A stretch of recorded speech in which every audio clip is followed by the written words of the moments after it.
Глава 56. По какой-то неизвестной причине Сэлянь внезапно преисполнился храбрости.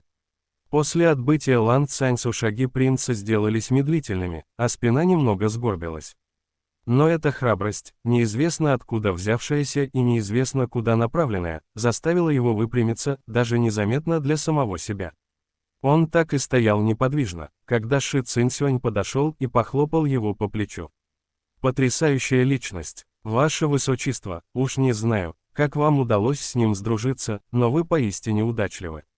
Сэлянь впервые слышал, чтобы кто-то называл его удачливым.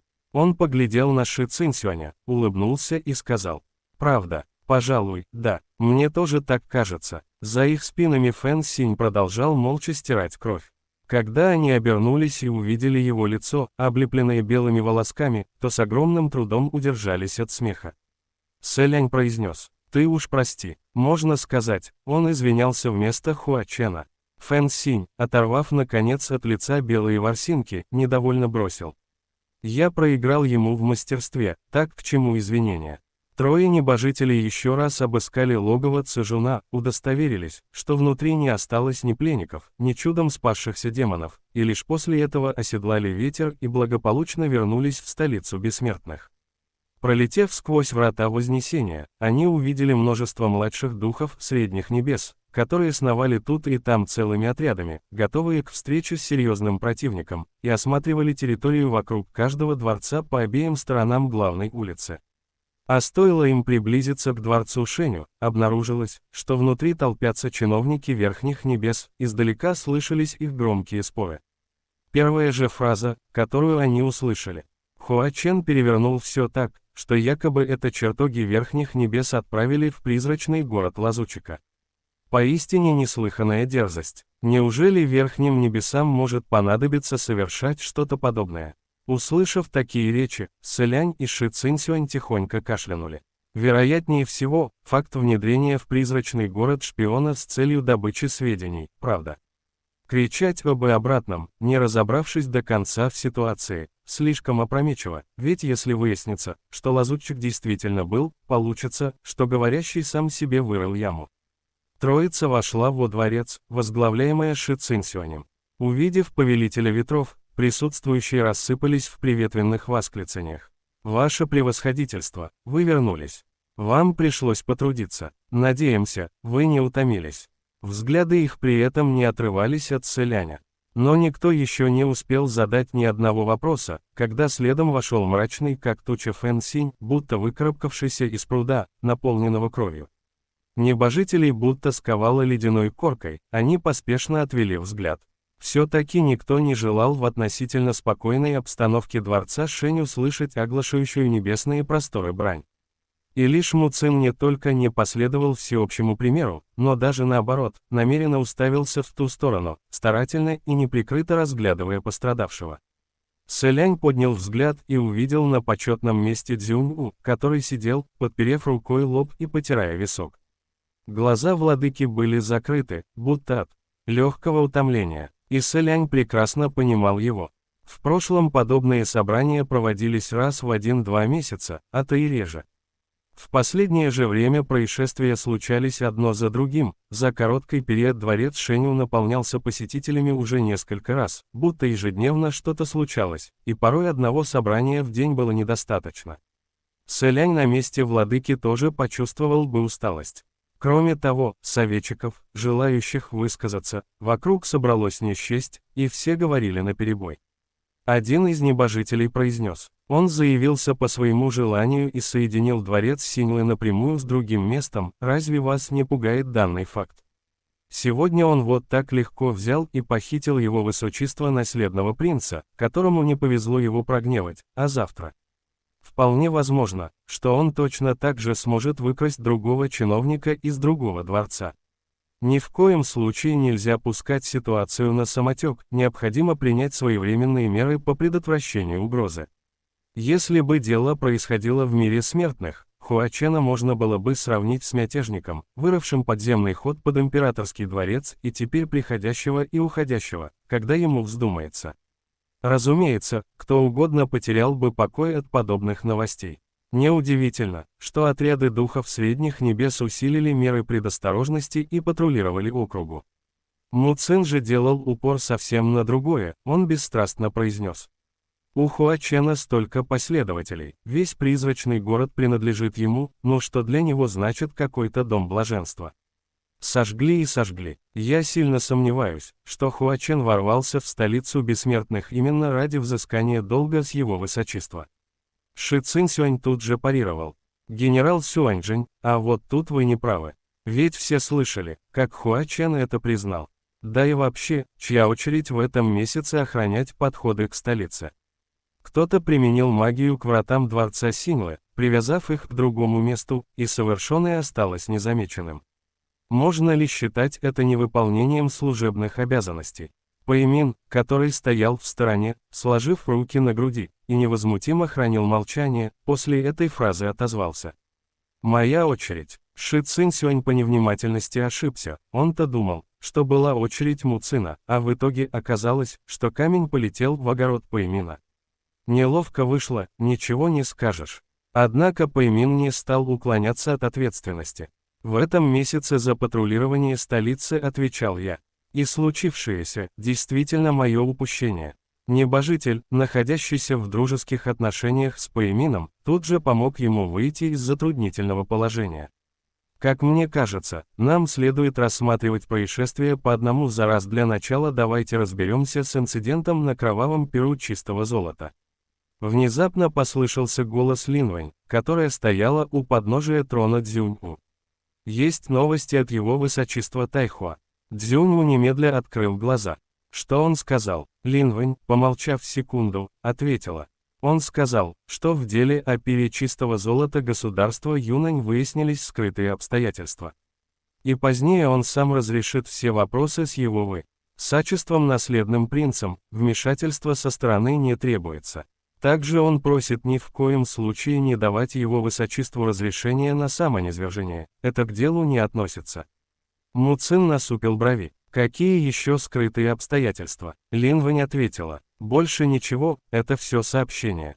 Никто не ожидал, что тяжелый молот назревающей битвы, занесенный с такой яростью, в конце концов опустится легкой пушинкой. Небожители невольно ощутили разочарование. Лан Цаньсу ведь был пострадавшим, а если пострадавший решил не призывать преступника к ответу, о каком спектакле для зевак может идти речь? К тому же, Лан Цаньсу ничего не объяснил, да и Сэлянь, судя по всему, объяснять не собирался, так что никакой пищи для обсуждений здесь не осталось. Цзюньу отрядил Фэн Синя и Му Цина в помощь Пэймину для усиления охраны, затем уладил еще пару вопросов и помахал рукой, делая всем знак расходиться.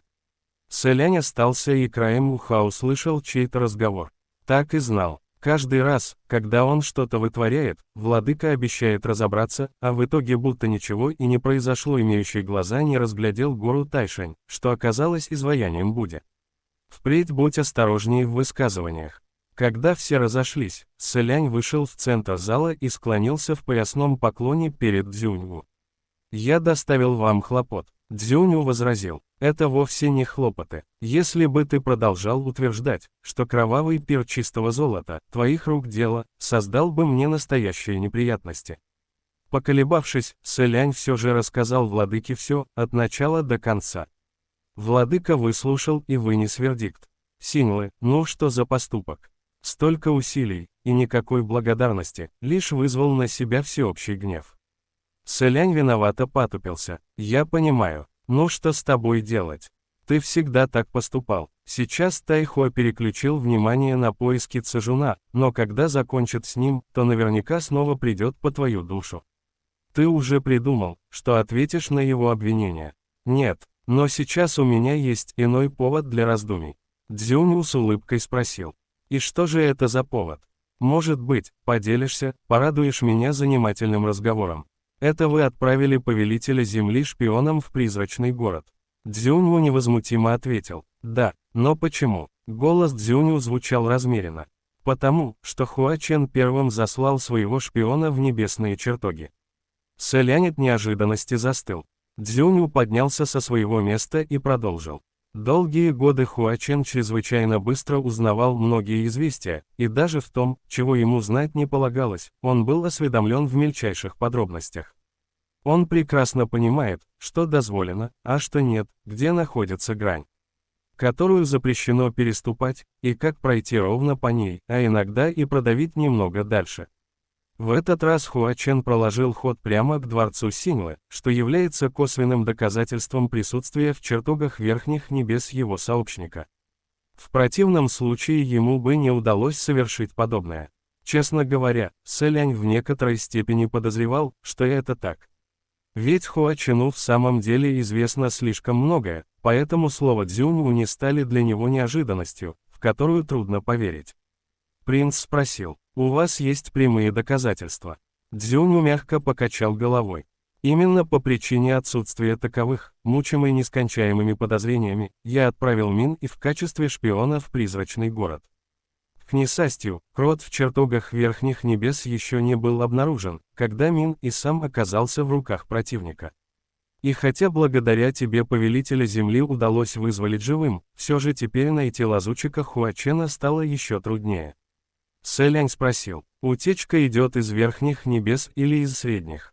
«Трудно сказать. Считай, что, исключая тебя, это может быть кто угодно. Возможно, он только один, а возможно, что их больше». Сэлянь не удержался от мысли. Неужели повелитель ветров, Цаньцу, Фэн Синь и Му Цин тоже попадают под подозрение? Цзюню прервал его размышления такими словами: «Синьлы, я знаю, сейчас ты наверняка питаешь к Хуачену теплые чувства. Ты сам должен разбираться в людях, это твое личное дело, с кем заводить дружбу, и посторонним не следует давать тебе советы. Но в случае необходимости, прошу, будь осторожен с Хуаченом, не стоит во всем доверяться ему. Каждый из тех, кто смог достичь уровня непревзойденного, прошел через страдания, которые обычный человек не способен даже представить. Пережитое приведет либо к поразительному взлету, либо к неминуемой гибели. Два князя демонов ранга непревзойденный. Черновод и Хуачен, выжившие в недрах горы Тунлу, намного страшнее, чем ты можешь себе вообразить». Сэлянь стоял с опущенной головой, не протестуя, но и не соглашаясь с ним. Цзюню продолжил: «Мне неизвестна ни его цель, ни дальнейшие действия, а вот ему о целях и намерениях чертогов верхних небес известно все. И это очень неблагоприятное явление». На последней фразе Сэлянь поднял голову и, не подумав, обронил: «Сань Лан, он». Однако когда Цзюнь одарил его пристальным взглядом, принц запнулся и исправился. «Не думаю, что Хуачен зайдет слишком далеко в своих планах. Все-таки, посудите сами, с его возможностями, пожелай он навредить нам и погрузить небеса в хаос, то давным-давно перевернул бы здесь все вверх дном.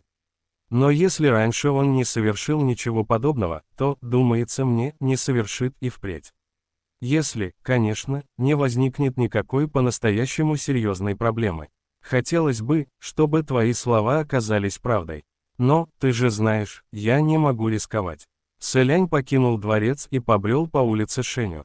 Проходя мимо дворца Синьлы, он остановился и окинул строение внимательным взглядом. Дворец, который Цзюнь возвел для него, поражал великолепием и сиял новизной, но в то же время казался чужим. На красных воротах, украшенных рядами блестящих клепанных гвоздей в форме полусфер, уже виднелась огромная К. Сои-перекрестий из двух печатей, исписанных текстами заклинаний, ошеломляющих своей мощью. Ши Цинсюань, перед тем как покинуть дворец Шэню, сообщил принцу, что его дворец временно запечатан, поскольку врата соединены с другим местом при помощи магии. И что он может пока поселиться во дворце повелителя ветров. Однако Сэлянь, пристально поглядев на этот дворец Синьлы, вдруг развернулся и направился прочь. Но не к дворцу повелителя ветров. Принц решил пока отложить все то, что собирался сделать, просто побрел, куда глаза глядят, прошел сквозь врата Вознесения и спрыгнул вниз. Пролетев сквозь белоснежную пелену облаков, он приземлился в месте под названием гора Тайцан.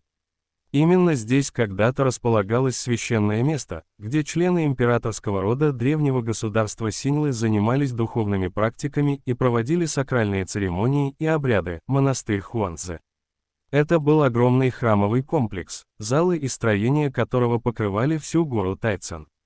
В них поклонялись сразу нескольким божествам, статуи которых дополняли красоту и величие друг друга. Главным божеством являлся император Шеню, его золотой дворец располагался на самом высоком горном пике. А вторую по высоте вершину когда-то венчал процветающий храм наследного принца Синьлы. 800 лет назад гору Тайцан сплошь покрывал горящий словно красное пламя кленовый лес, местность эта славилась живописными пейзажами. На тропах посреди кленового леса всегда толпилось множество людей, верующие стекались сюда рекой. Но впоследствии, когда государство Синьлы пало, многие бывшие последователи такой же толпой ринулись на гору с иной целью – сжечь храм наследного принца, что и привело к лесному пожару, который захватил добрую половину горы Тайцан, превратив ее склоны в выжженный пустырь. Но почва после пожара, так же, как земля, в которой погребены мертвые, будто бы становится более плодородной. Поэтому по прошествии нескольких сотен лет здесь вырос новый лес, пустивший корни в обожженной земле, и теперь горы снова покрывали густые заросли. Только больше не было видно красных листьев, пейзаж разительно отличался от картин 800-летней давности. Когда-то на гору вела широкая и ровная дорога, выложенная голубовато-серым камнем, и время от времени здесь встречались паломники, пришедшие поклониться храмам на горе, или же молодые монахи, несущие на спине связки хвороста или воду в коромысле. Теперь же горная тропа давным-давно исчезла, ее погребли под собой упавшие с вершины камни, сорняки и поломанные ветки.